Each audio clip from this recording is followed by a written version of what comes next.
Ofer Kasif is a member of the Knesset for the Joint List. He is in Rehovot, Israel, via Skype.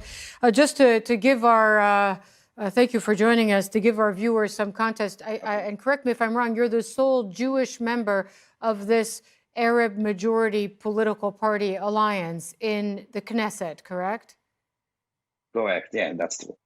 Right. So what is your take on what's going on right now with the Netanyahu campaign of continuing to take aim at targets inside of Gaza right now? How do you react to it, and what do you hope happens in the coming days and weeks?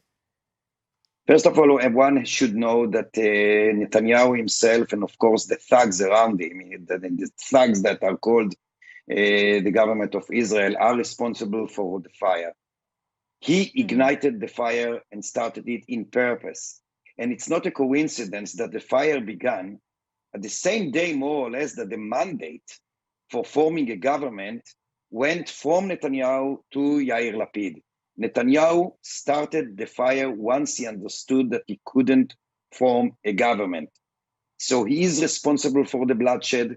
He is responsible for any drop of blood that is spilled of Jews as well as of Palestinians. So the responsibility, the blame should be put on him and his government.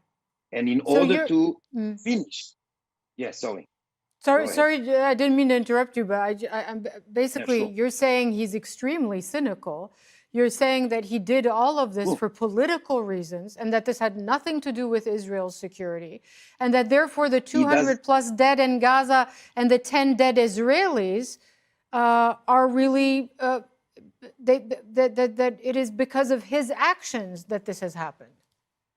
You summarized my view completely perfectly. And I would say is more than cynical. And I will be very, very blunt and very, very, very sharp. And I hope that the people who are watching us will understand that and will absorb that.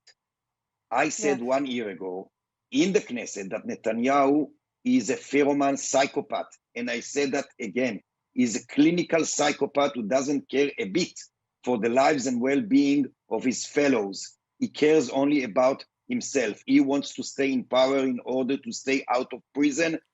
And that's the only reason that we have been suffering in the last week or 8 days. And especially, of course, the people of Gaza. My heart goes for the people of Gaza as well as for the people of Israel who suffer because this psychopath is still in power. And I hope that he won't be in power very, very soon.